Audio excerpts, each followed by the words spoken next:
I was Mhm. chasing money without realizing how the stock market really worked. Because I was still learning a lot at 17 and 18 years old. Right. So, and I didn't have a mentor. I didn't seek out a mentor like other people do today. I was really just going to YouTube, going to articles, books, just reading what I could. And obviously, theory will only take you so far. The best teachers really experience. So I had to pay the price. So lost about 20,000 pesos in a single trade in a single day. Hey everyone, this is Aaron Lay, and you are listening to DragonFi's The Dividend Investor, the podcast of the most profitable hour of the day. This podcast will help you build the dream life that you want, one dividend payout at a time. And so, in each episode, we are going to break down strategies, stories, and habits that will help you build a future of passive income. And so whether you are just starting out or nag-i-invest ka na, this podcast will show you on how you can let your money work for you over time. So actually today's episode, this is our first episode. And first episode natin, I'm going to introduce a special guest, a guest that's special and close to my heart. None other than our research analyst here at DragonFi. So he's also known as the guy in the brown jacket. So Franco, please say hi to our audience. Hi everyone. I'm glad that I'm here and hopefully you guys learn a lot from our very first podcast. Yeah. I'm pretty sure our audience knows Yuna from Market Mornings, right? Yeah, From the all the guy with the articles you've guy with the written. brown jacket because I always wear this brown jacket during market mornings. Yeah, just to keep you guys in the loop. It's an inside joke because whenever we hold our Market Mornings, Someone people always always asks ask, where I where did got you this buy the jacket. brown jacket, right? Yeah, it's from Uniqlo, just so it's out Okay, there. now that we're clear about that, we could Yeah, move on with our podcast. So, actually, Franco, I've known you for quite some time now. yeah, I think we've been together for 6 months now, no? yeah. Close to that number. And so, but then the audience might not know who Franco Fernandez is. So, Franco, how did you get started in your investing journey? Could you please enlighten our audience? Yeah, sure. Um, so I started back somewhere my senior year in high school. I knew nothing about the stock market, no idea how to make money, and didn't know that companies would go public and would sell their shares to share like people, like Mm-hmm. everyday people, like you, me, and anyone. But the way I first found out about it was through my grandpa. So he's pretty old. He would call his broker up and ask for the latest quote on a stock, and then he would place his order with them or sell. So very traditional, old school. And then when he found out that you could simply watch the ticker tape on the PSE website at the time, because before the PSE website was, before they changed it, it was older and it had the ticker tape on top. So he would always borrow my laptop that I use for school and on the weekend, when I get when I had no school. So he would tell me to go to this website, psc.com or psc.ph, and then there he would just borrow my laptop for a couple of hours a day, and then at times I would be curious, like, what is this? What are you watching? Why is there just numbers and acronyms? So then he told me like a bit about it, but at the time I was not really that interested because Mm-hmm. I was still a high school student doing other things. So And you don't understand that these numbers are actual money, right? right, it's hard when you first see it. Like, do I need to care about this? It's just I don't know. It's just not nothing I've Numbers ever on the seen screen, before, yeah. right? So yeah, but then as he kept doing it, I started to gain a little more knowledge about it. I started asking a bit more questions and looking through the internet about what a stock is, what SM was, what Meralco was, what Mm-hmm. PLDT was. Little did I know that Meralco is the one who gives me electricity, Manila Water is the one who gives me water, and Mm-hmm. SM is the one behind the malls I go to. So it was like an eye-opening thing because I realized, okay, so these companies, they are owned by they were initially private, and then suddenly they can go public and raise funds and then offer their a stake in offer a stake in their company to random people. So that actually intrigued me, and I was like, interested. I want to be an owner Yeah. of this bank, of this mall, of the company that gives me electricity. So by the time I hit college, by the time I entered college, I was already trading but I was very bad at it. I was making some losses. What was your first trade that did you do? Oh, I think my first trade was a bank. A It was bank. it Which was bank is this one? it was Metro Bank. Um, Metro Bank. Funny thing is, I didn't even know what dividend investing was at the time. I was just surprised to see, oh, I have a payout of like 50 to 100 pesos at the time because I had really small capital. Must be nice, no? It feels like magic biglang dumagdag yung pera mo Yeah, dito to that was 100 a pesos. very pleasant surprise when I first saw it. But my after that, I tried an IPO. The first IPO I tried was Chelsea Logistics, I think. I That think did not end up same well. owner with Dito, right? Yeah, yeah, same Before. owner, Dennis Uy. So that was one of my first couple losses. Um, but then I also tried another IPO. At the time, I was really treating it more as closer to gambling than to actually trading it with fundamentals and technicals behind it. Parang going for those quick gains, Yeah, quick yeah, that was profits. the wrong approach I had at the start. I was really just chasing the gains. I was Mm-hmm. chasing money without realizing that how the stock market really worked. Mm-hmm. Yeah. And so from your first trade of Metro Bank, right? And you said na you found out about dividend investing. But then what about your like mistakes that you did early on in your investing career? My biggest mistake was always chasing the price. I Mm, because I was still learning a lot at 17 and 18 years old. right. So, and I didn't have a mentor. I didn't seek out a mentor like other people do today. I was really just going to YouTube, going to articles, books, just reading what I could. And obviously, theory will only take you so far. The best teachers really experience. So I had to pay the price. I had to pay a tuition fee to really get better in the stock market. So I had to stomach some losses. My biggest loss, actually, We're wa- talking about biggest losses now. Sige, what's your biggest loss, Franco? uh, it happened during the pandemic. It was I believe it was Jollibee or BP. I can't really remember, but I essentially just lost about 20,000 pesos in a single trade in a single day Yeah, and that's big already, because right? That's yeah, that was huge. huge for me. That was a gut punch. Mm. But what were you saying a while ago? The earlier question. I think I got sidetracked. No, actually, I was just saying na I think I get where you're coming from. Because as someone who's starting out, even me before, when you have so little of, when you have so little cash, it's normal lang for you to chase those quick gains, right? You want to compound your money as fast as possible, right? Yeah. For you to make 100,000 out of 10,000, you need a 10x, right? So you're always trying to look for the stock that can give you the next 2x, etc.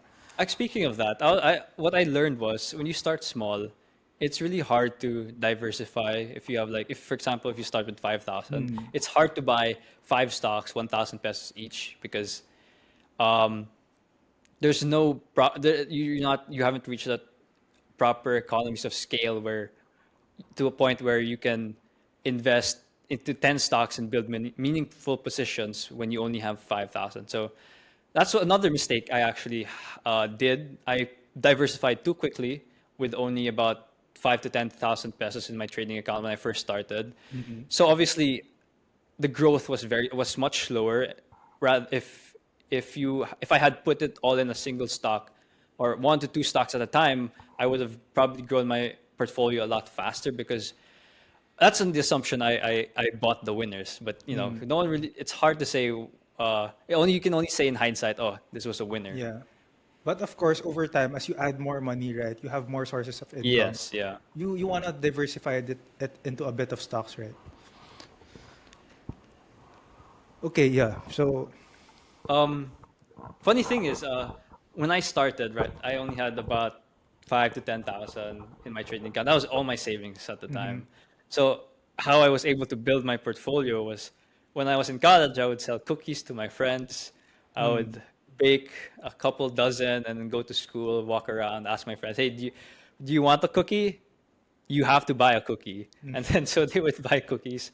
And so slowly I was able to save up and then every other month I would just add. And then since I had allowance Mm. also, uh, I would save at least 500 a week because Wow. I was lucky. My parents were generous. They gave me 1,000 pesos a week. So I would spend 100 a day on food. So that's my baon plus 100 pesos on whatever else I can buy. And then the remaining 500, I would just save it and then throw it into my trading account. Yeah. So lumalabas talaga yung pagka-maabilidad mo, no? You had a lot of side hustles going on and you were saving on top of it pa, you're saving allowance. What were the sacrifices that you made? Pero Uh, you were still going out with your s- friends, right? Sometimes. So Sometimes. if you guys didn't know, I graduated from DLSU, and at the time we Mm. still had Happy Thursday, where students would go out every Thursday to the bars nearby outside school. It's literally Mm. like outside of DLSU only. So one of the things I gave up in order to save was I never really went to Happy Thursdays. Um, Really? Not even a single I time? went one or twice, but One or then twice? it was okay. Not really into that drinking thing, getting Mm. drunk. It was fun when you were with your friends, but yeah. And then when I could fix my schedule, my classes started at 7 and would end at 12. And once 12 hit, I would just go home. Yeah. Guys, Yeah. please take note. We should all be like Franco right here. Yeah. So talking about the mistakes that we were doing in trading. So I think Franco before you told us also about like you losing money. Were you trading just stocks alone or? Okay, so I was losing a lot first in the Philippine market, and Mm-hmm. then I doubled down and started losing in the Forex and US. Mm-hmm. So that was a fun experience. Learned a lot from my mistakes because the problem was I was really focusing a lot on just quick technicals. I wasn't really trying to journal the things I was doing wrong or right. I was just blindly following whatever the books told me to do. I didn't create my own strategy at the time.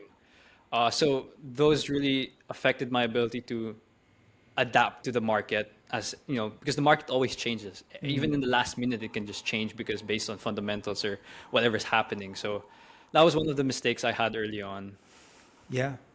And parang na-feel ko na I could relate to you as well in terms of chasing those quick gains, right? But I always remember what Sir John is telling us. Na even as younger part of the population, we have something that even the old rich people don't have, which is time. Yeah, And with time, you could actually take advantage of it and use it to compound learning, right? I want to ask We're so actually, young, eh? what was there any stock you chased very badly? Because I have something to share also. So do you have anything like a stock you chased or a asset you chased? Yeah, actually, before when I was starting, like college, I was similar to you, similar to everyone starting out mostly. Then you wanna chase the fastest horses, right? You wanna make those quick Yeah. gains. And so when I was starting out, there was this one stock called PPG. PPG is now Ace X ata. And so I bought into that stock. I made money, quite some Hmm. money. But the problem is, as it was going down, I kept on buying it again. Wow. And so at the end, I actually lost quite some money, right? And that was devastating for me. And so, but then after that, I was able to recover it naman through learning again, doing my research.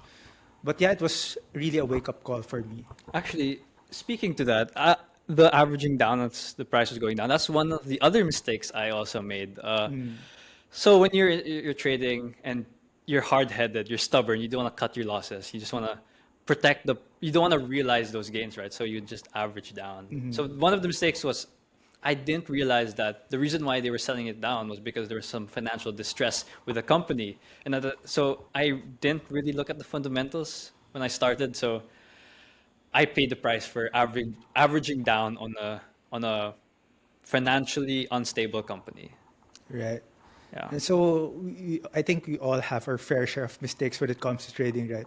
And so what made you shift from trading and into now, hey, parang investing is okay then. Actually, I think investing Investing is might be better. better. I think Yeah. investing is better. Yeah. So what's the shift that happened that you decided to jump from trading to investing?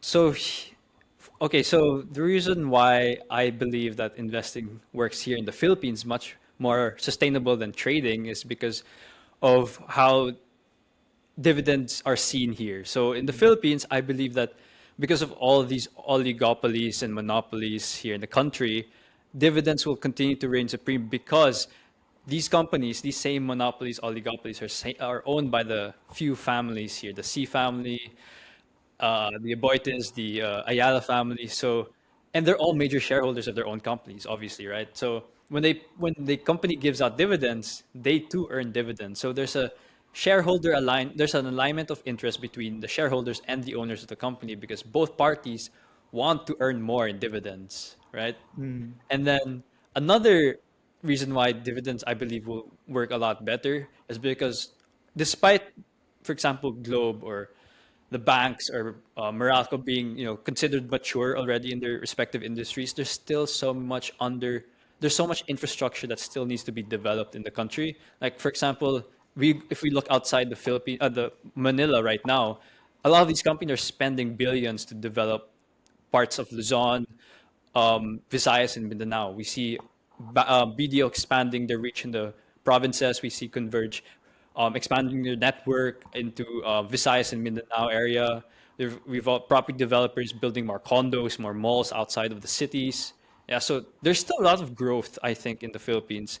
There's a long runway for dividend growth in the Philippines because of those reasons. And what really struck me from what you said is that their interests align with our interests, right?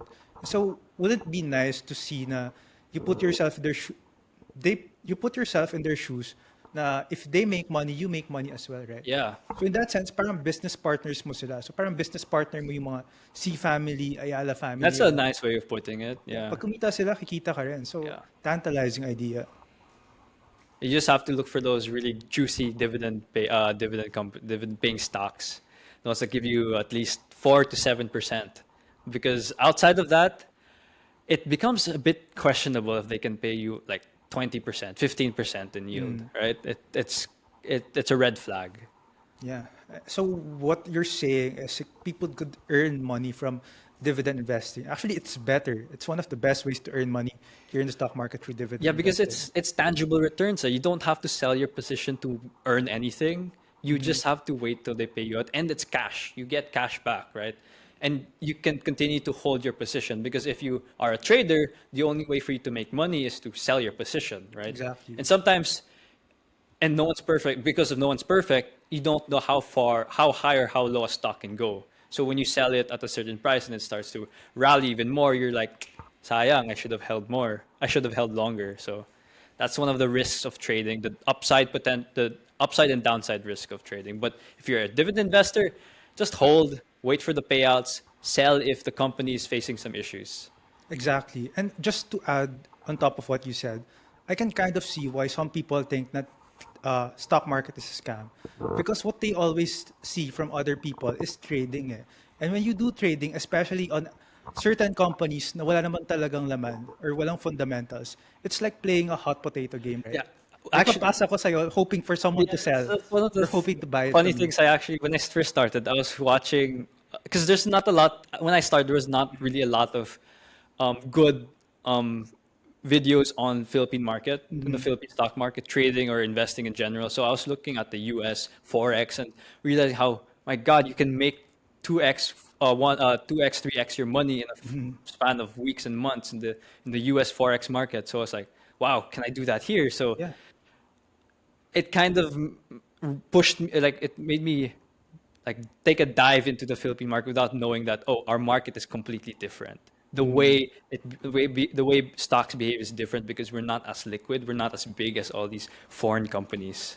Plus what Sir John is saying, we don't have those innovator companies, We don't right? have a Who can lot of like disruptors. run so much. Yeah, we don't have a lot of disruptors like tech. Yeah. Yeah. So going back to what I was saying, like these people think na stock market is scam because they see trading yung playing hot potato game. Like they buy a stock and then they hope someone else buys it at a higher price. Yeah, Pero wala naman talagang fundamentals yung company. Yeah, the people think, oh, there's always a winner and loser, and I don't think you should think about the stock market like that. Yeah, Because it kasi just makes it's not the case, it makes eh. it a game for you. Yeah, it's not the case, especially for dividend investing. When you invest into a company na may laman, may good fundamentals, it's making money. It's making more and more money each year after year. It can pay you It more can every pay year. you more money, right? Yeah. So may return talaga sa'yo and it's not scam at all. Yeah, treat it as a business and not a game, and you'll probably win. Yeah, and so, okay, you keep on mentioning about how people could actually make money from dividend investing, right, Franco? Pero let's be real here, no? How powerful is dividend investing really talaga? Like for example lang, if we Yeah. run quick numbers, no? Like let's say I'm someone in my mid-20s. Someone in their early 20s, mid-20s kaya, if they put 5,000 pesos a month, like let's say 8% return, which is for dividend investing, Mhm. that's normal, right? Pag by the time na malapit na sila mag-retire, mga 60, around how much would that be? Okay, I've come prepared. So, 5,000 for if you're like 60 to 65 years old in a portfolio that um, pays you out 8% in both dividends and capital appreciation because the benchmark or the 20-year about the 20-year CAGR of the PSEI is about between 8 to 9%, I Mm-hmm. believe, if I'm not mistaken. So we'll just use that as an assumption. So if you can get a portfolio that pays out 8% in both capital appreciation and dividends in 40 years, 5,000 a month, you will get about 15 million pesos by the time you retire. 15 million Yeah, and here's the pesos. difference. So if you do 1,000 every month, same conditions assumptions, you'd get 3.1 million. 2,000, you get 6 million. So obviously you see the jump. It keeps increasing Mm. from 1,000 to 5,000. That's from 3.1 million to 15 million pesos by the time you retire. So the compounding there is real. But obviously, you'd have to see and experience it for yourself to believe it. I'm starting to see it. I'm starting to believe it even more because I started out with a small portfolio, right? And then when I shifted to dividend investing, I started to notice, wow, without even having to put more money, I'm able to buy another stock with the dividends I've earned. So I've mentioned this before. In a webinar, I forgot it was a webinar with the PSE. I remember Mm-hmm. Sir John of the PSE was there also. Uh, I was saying how C-REIT, after accumulating dividends from other dividend-paying stocks, I was able to buy C-REIT and add it to my portfolio just based on dividends. And now C-REIT is paying me dividends every quarter. Mm. So that's one of the great things about dividend investing and letting your money grow through Yeah. compounding And of course, if you want to grow your money, right, syempre you have your job, right? And so, di ba, before Franco, you mentioned about like selling cookies to make and more saving extra half and of my saving, di allowance. ba? Yeah, And then, so now you have a job, right? So yeah. you're also adding on top of that, like from what you earn through dividends. So it's going to compound and snowball talaga. Yes, I'm not. I'm not the one. I'm not worried about hiding it. Every month now, I put about 5,000, 10,000 in my stock Mm. portfolio, and then every time I see an opportunity, I just throw that money into a stock. Usually, I just do it to add it to my positions already. Yeah. Can you throw that 5 to 10,000 pesos into my account naman? Can you do Only that? if you give me a 20% yield, then sure, I'd Ah, give you 5 to 10,000 every month. sige. Wag na lang pala. Bad deal for me. So actually, yeah, 15 million sounds nice, no? I would love to have 15 million by the time I retire. Yeah, or Or right even now would be even 5 million. better. Right now would even be better. And parang feel ko yung idea kasi ng having that amount, parang pwede ka magbayad ng pension to yourself eh. Yeah. You don't have to rely on your pension anymore. Like just use the amount that you've accumulated over time. Hmm. Then you keep on just getting payout from the dividends. Yeah, that's It's a great. comfortable way of Yeah, retirement. because here's the scary fact about our retirement system here in the Philippines. So, SSS on average will only give you 5,000 a month Mm. on average. So that means it can increase if you increase your contributions, but in general, on average, it's 5,000 a month. And honestly, that is you can earn that amount with a good investment in a stock that gives you 6% a Mm. year, right? And I think that dividend investing is really, it will really save a lot of people when they retire, especially if it's just consistent and disciplined investing. Yeah, actually going through some quick maths in my head. Like for example, that 15 million pesos keeps invested. Tapos kunyari, it pays out, let's say, 10% lang for simplification's Yeah, okay, sake okay. a year. So that's 1.5 million pesos divided by, say, 10 months for simplification's sake or 12 months. So that's close to 100,000 per month in payout, Yeah, if it's 1.2 million, then yeah, right? 100,000 every month. Right? And remember, you just put in 5,000 pesos every month. So that's really a tantalizing idea for me.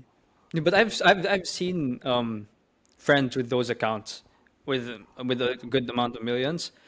they do earn a lot in dividends. Okay, so my grandfather, when he was Ito na naman si grandfather. He's just at home and then we keep on talking about him, no? But go ahead. okay, so because he really likes preferred shares, right? So Uh, he had a couple millions, and every quarter, he would earn about 300,000 in dividends. wow. Yeah. So with just investing in good companies, and it's not even a good company; it's just a preferred stock, right? That gives you about 5 to 6% a year. Parang Obviously, REITs lang, no? obviously you need to because he could invest that much because he's already old. Hmm. He put it in a less volatile security, which is stock compared to common stock. So Mhm. yeah, so that's I think it's pretty damn amazing that he can earn 300,000 plus a quarter in Yeah, dividends alone. it's a lot of money, no? And now, so, Franco, you were saying na, okay, I'm actually sold, no? Like, I really think that dividend investing is the way to go, especially here in the Philippines. Yes. But the problem is, I see a lot of people really asking the question, paano ba ako magsimula? How, di ba? How do I get started dividend investing here in the Philippines? Yeah.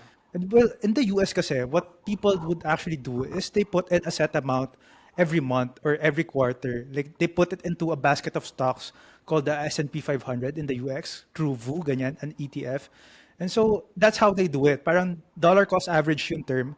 Every month they just set aside money tapos keeps invested into their index or the basket of stocks. But in the Philippines, I don't think that's the case, right, Franco? You can't just dollar cost average na every month you just buy the index here in the Philippines. Yeah. What do they do kaya? Okay, so I'll just lay down some groundwork. Yeah. So the reason why right now we're against tracking the PSEI or peso cost averaging the PSEI because ever since it peaked at 9,000, it hasn't recovered. You'd still be down as compared to someone who would build their own portfolio, who would be more selective. You would underperform that type of portfolio because It didn't move for the last right, 10 years. exactly right. Yeah. Right now, year to date, we're still down Mhm. year to date.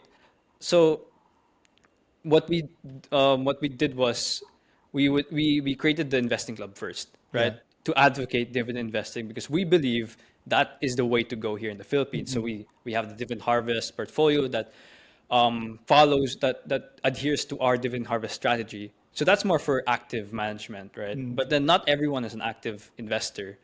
Yeah, because So Sir John sometimes would make a trade alert like 2 or 3 every 2 weeks, right? yeah, and Not, and yeah, the buying period or the window of for buying that stock is it's just limited. Yeah, limited 2 to 4 days, 2 to 5 days. and obviously not everyone can do that. To Wait, ha- actually, first let's talk about why the PSEI isn't a good index to track. It's because, diba, from what I know, correct me if I'm wrong, it's really heavily tracking puro properties, puro properties, yeah, parent companies.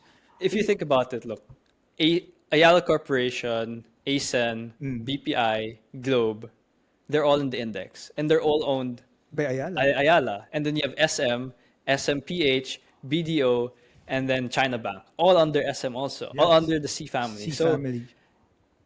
it's not very it you would say it's diversified because you have from every sector, but it tends to be very concentrated, and the heavyweights, they don't move a lot. The Mm. heavyweights are the index names. The growth is so slow The for growth them. is a lot slower compared to the S&P 500 or the Nasdaq, where they have disruptors. They have tech companies that are growing 2 times when they start out, three Yeah. times, and then you look at Nvidia, right? It's been carrying the tech rally for since last year. And I always remember Jared saying why their growth is so slow because these parent companies, they own so many companies under them. They're overly Yes, diversified. they have a conglomerate discount. They always have a holding discount, a Mm. discount because they are holding companies. Yes. And so, okay, so PSEI or the Philippine Stock Exchange Index is a not so good index to track or to invest my money in every month. And so, what's the Well, it's not. I would say it's not good now, but it's not good for tracking. I would say because there are better. there are better options There are out there? better off because you're not. If you wanna win in this Philippine stock market, you really have to be selective, and it's not really about just following the index. Mm. Like, okay, right now, because everything is cheap, you could easily track the index and then get a decent gain. But long term, I wouldn't say it's extremely sustainable because you're ignoring other growth companies Mhm. outside of the index, and there's still a lot of decent dividend-paying stocks outside of the index. All the REITs, you have the commodity plays on a cyclical basis. You have other growth companies that are no longer part of the index because of their requirements to be part of the index, like Aboitiz Power. Yeah. Yeah, ang dami nila. So, ang dami na, there are a lot of good companies out there that isn't included in the index. And mostly these are the faster growing companies. And so, what's the solution here, right? You mentioned that we were advocating for dividend investing through Investing Club before. And sometimes we understand some people could be busy. They won't be able to follow each and every time. And so, I know you created a solution for us here, right? So, Yes. what did you create, Franco? So what we created was what we call the dividend index benchmark. Basically, it consists of 15 stocks we believe to be the best dividend paying and potentially dividend growers here in the Philippine stock market. Mm. Um, it's more for passive investing for investors who really want to adopt the invest and forget approach. It's also for tracking purposes. We wanted to create a benchmark for dividend investors to follow so that they can see whether or not they're outperforming or if they're earning or if their portfolio is growing um, well enough because these dividends they provide more stability than a non-dividend paying stock because of the dividend safety and cushion, right? So yeah. Mm. So let's use a real life example here, right? Like, for example, I am someone in my mid 20s, early 30s. I'm hustling for my career, eh, 'di ba? Like, I'm so focused at work. Obviously, I don't have time to monitor the markets, not even follow kahit look for the investing club notifications on once a day. If I don't have the time to do that, then I think this is a good way to get started investing, right? Through the DragonFi dividend benchmark. You just copy the stocks that are out there, and then could you please explain to our viewers, How it works. yeah, how it works and like how Okay, could they so do it step by obviously we step? have a criteria for own. Most of it is based on the dividend harvest strategy where we focus on the size, safety, and growth of the dividend. So we're making sure that core earnings or a bit that's growing. And then we want to make sure that the company has a history of consistently paying out stable or higher dividends every year. And then another, because it's hard to say, how much a dividend can increase, right? So we also have our own, we've added our own analysis to it. So based on our forecasts and our research, if we believe a stock to be a potential dividend grower, then we are able to include it in our benchmark. And the way we determine the weights is market weight, free float adjusted market caps. Wait, So sorry, hold on. Such a jargon. Eh. What does it mean for our audience? basically, the free float is basically how much outstanding shares is being traded between shareholders Mm. is in available to the shareholders because outside of that, it's owned by the like parent companies, Mm. institutions who are unlikely to sell.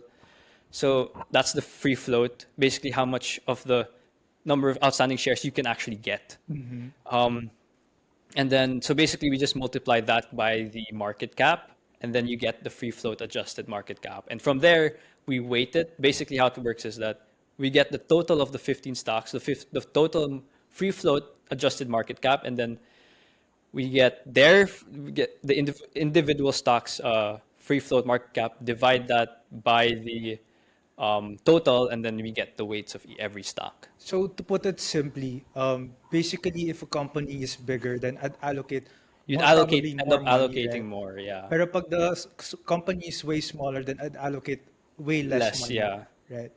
But actually, I don't think that's practical, right?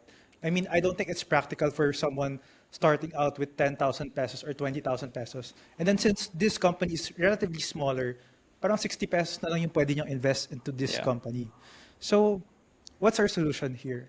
The solution to that is equal weighted. So you just based on your preference determining, like for example, if you're starting out small, obviously you can't buy all 15 stocks right at the get-go because limited capital. You'd end up buying, if you followed it market weighted, you'd end up buying 100 pesos worth of a certain stock. which And is very it's very small, impractical. especially when it comes to, I mean, there's nothing wrong with it. It's just that it will take a longer time before you can actually earn a good amount from that stock in terms of with dividends. So, Yeah. and you want to grow your portfolio faster, so you want to concentrate a bit more when you have smaller. So based on that 15, based on your preference, you can focus your first 3 to 5 on REITs, and then you can expand to defensive place utilities like Meralco, Manila Water, and then you can go to telcos like Globe and PLDT, and then banks, and then commodities, gold like OGP is a good dividend paying stock. Yeah. Yeah, and so actually, would just like to add, I mean, for people to do something consistently, it has to be simple enough so that they could do it every time. Like every month, it has to be simple enough that they could stick to it consistently, right? Yeah. And so if they do it equal weighted, like let's say I have 20,000 pesos. First, I pick out first 5 stocks lang. Tapos divide 20,000 into 5 stocks. So that's 4,000 each stock. So hindi na ako mag-mental math pa, right? Yeah, so it's a lot easier because if, for example, okay, 10% in this stock, 8% in this stock, 6% in this So stock. confusing. And with the board lot, it's a lot harder You pa. have to calculate for the board Yeah. lot pa. It becomes harder than if you just do 4,000 each And stock. we all know if it's harder, like less people would do it, and Yeah. it discourages you even more. And we don't want that to happen. So yeah, long story short, equal weighted is the more practical Yeah, way to do it. and going back also to how we how the fund the benchmark has performed is, so I just simulated it going back to 2022 or 2021. Yeah. So far, as of in 2024, it has a 33% gain over the PSCI total return index and the DivY of, I think the DivY at 2024 was about 22% up, well, compared to the benchmark, which is 33%. And then year to date, it's up 9% compared to the DivY, which is about 5 to 7%, I Yeah. believe, if I'm not mistaken. So, and then if you compare that to the dividend harvest, and since the dividend harvest is more concentrated and more actively managed, it's has a year to date gain of about 17%. For people who don't know what the DivY is, it's basically the index tracking the dividend Yeah, paying that stocks. one is based on the dividend yield, and it's a good benchmark and index. But my It's a only decent it's a good benchmark. one. It's a Yeah. decent one. But my only concern with that, it's based on the dividend yield, and sometimes dividend yields can be deceptive, right? Because um, sometimes dividends will lie to you because it could Remember the be. article that you wrote recently? Yeah, I'm trying to remember what I wrote there. So basically, a company can have a really high dividend payout, but that's because the price has been heavily sold down. Or, yeah, it's mostly because of that, because earnings growth has slowed down, but dividends remain the same. So investors are selling it down. So with the same dividend and a lower price, your yield increases.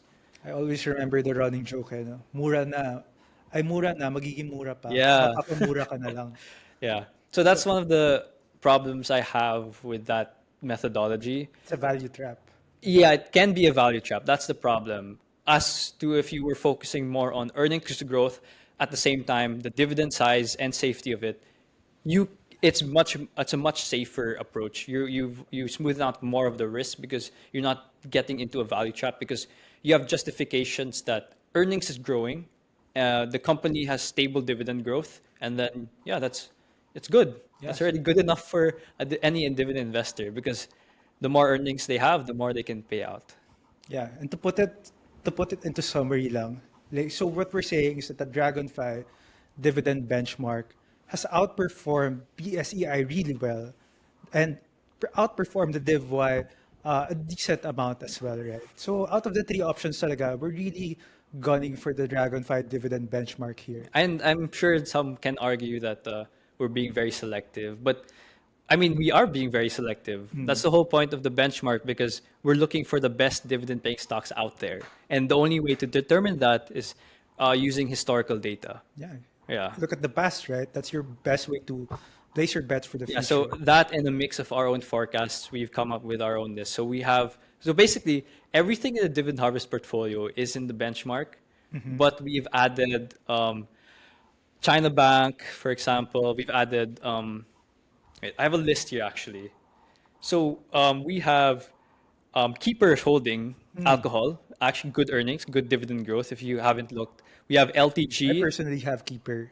Yeah, Yeah, that's great. We have LTG also, which is we have Meralco, ICT, China Bank, if I didn't mention that, and Aboitiz Power. yeah. Yeah, So in total, I think we have 15 stocks there, right? 15. Yeah, For diversification's sake. Pero because again, if if we you're added starting out, more, too diversified.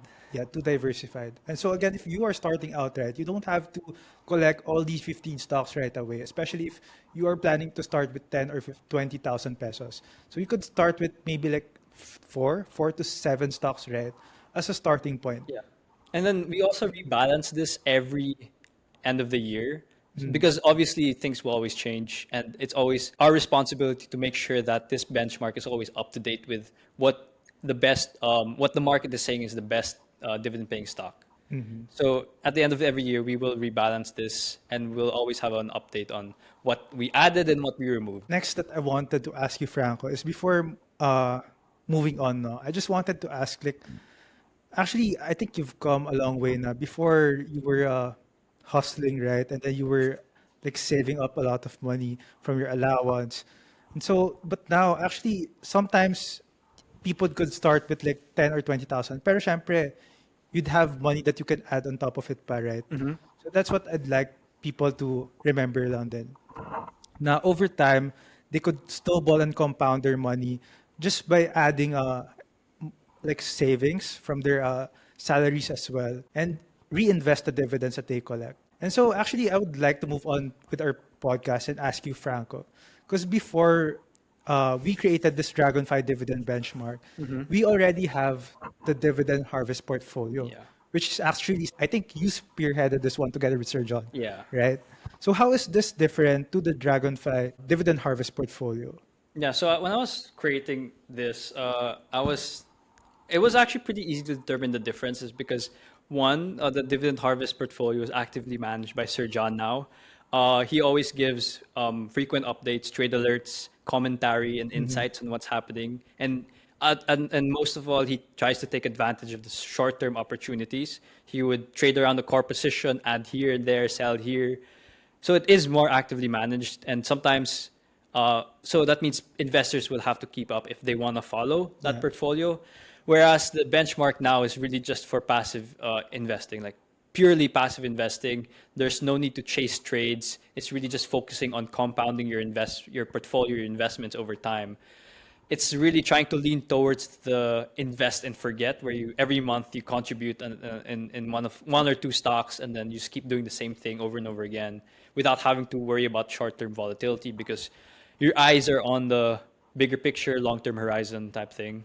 Yeah, I mean, I think this is suitable for a lot more people out there in a sense because, as you said, with the dividend harvest portfolio, I mean, when Sir John makes a trade alert in two or three trade alerts every 2 weeks, right? And maybe the buy period or the buying window for that stock is just a few days lang, di ba? What if Yeah, a few days lang and then it goes up na? yeah. So it's hard to chase prices Yeah, so yeah, with the benchmark, it's really on at your own yeah, pace. at your own pace. So once a month or every quarter, you just look at the market. Oh, has this stock dipped yet? Can I Yeah. buy it at support? Then yeah, go Pag ahead. may sweldo ka na, di ba? You take Yeah. some out of your salary tapos invest into dividend paying companies. Oh, and just a little tip also when it comes to dividend investing. So when you buy your first tranche or your first position, your next one has to be a bit smaller so you don't ruin your average cost. It's like a Mm, pyramid. So you're adding like like for example, 10,000 shares, and then your next trade is like 8,000, 6,000, five mm, thousand 500.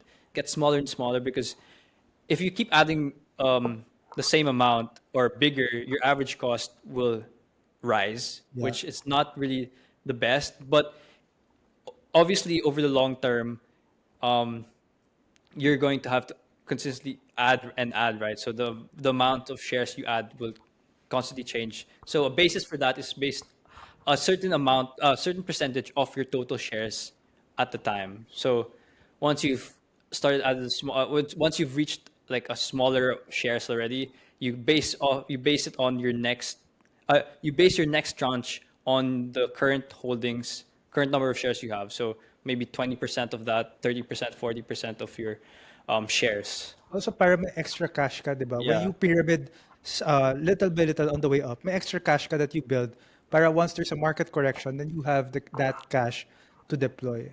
Yeah. Like, one tip I would like to give to our audience as well is like, syempre, we're both working at DragonFi, right? Ako naman yung strategy ko when it comes to investing is like when I get my salary, I take a portion of it out na agad. Is that the pay yourself first Yeah, thing? pay yourself first, Yeah. exactly. And if you do that kasi, then the remaining, that's for you to Spend spend on expenses. Yeah. expenses, your wants, diba? You pay yourself first. Yeah. And so actually, and second tip that I'd like to give to our audience lang is, ako for me, I really find it useful, the strategy na uh, the harder the money, the harder the money for you to find, it's way better parang to save up and invest. Mhm. Like, do you get me na if I put my money here invested, hindi ko na siya gagalawin eh. Not unlike na kapag nasa GCash ko siya or nasa wallet ko na siya, I'd always keep on thinking, I have so much money to spend pala. Yeah. Pero pag nilagay ko na lang sa dividend investing account ko, parang parang I can't see it, so it's not my money. Yeah, Right? that's a good way of looking at it. It stops you from spending it. Yeah, parang hacks, no? Yeah. Psychological hack. And so actually, I really like the idea of dividend investing. I'm already sold. I mean, a lot of people out there chase short-term gains and short-term profits, right? Pero this one, following the dividend investing talaga.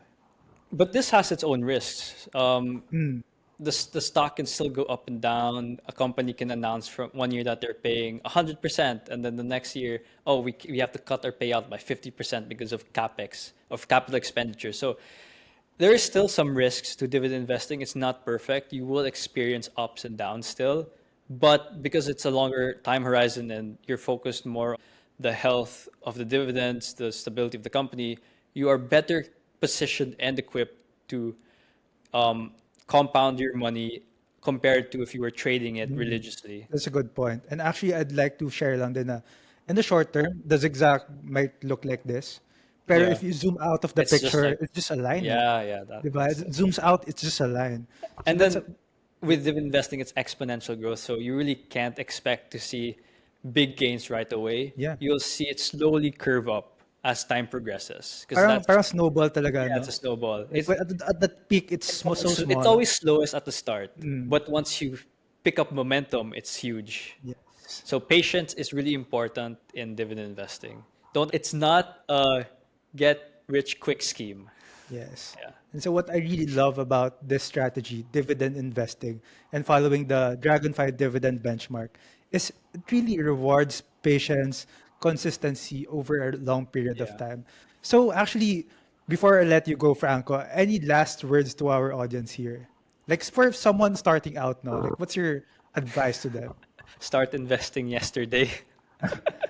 So parang the best The best time time to to start start was is yesterday. it was yesterday, meaning you should really start investing now. Yes, and the next best thing to start is today. Yeah, because you have time on your hands.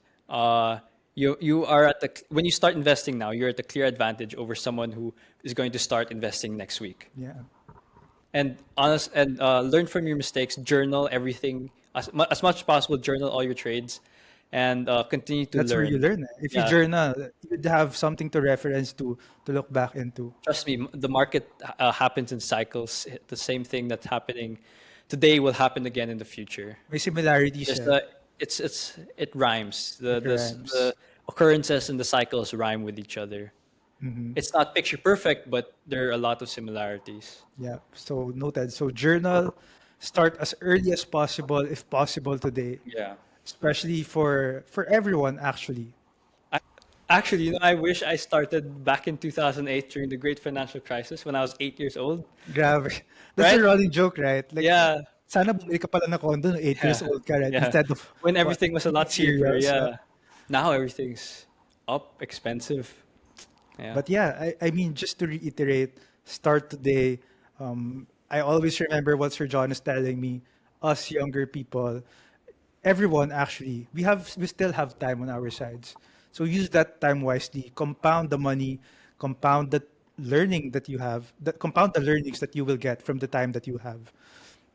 And so, if this episode got you thinking na, hey, I want my dividends too, right? Parang gusto ko rin talaga ng dividends na yan. So you might want to check out the DragonFi dividend benchmark and start your passive income journey today. And so again, this is the DragonFi's Dividend Investor, the podcast where we help you build your future dream life one dividend payout at a time. So Franco, thank you for joining us here today. Let's say goodbye to our Yeah, audience. thanks for having me, and thank you everyone for joining. Yeah, see you again next time. Bye.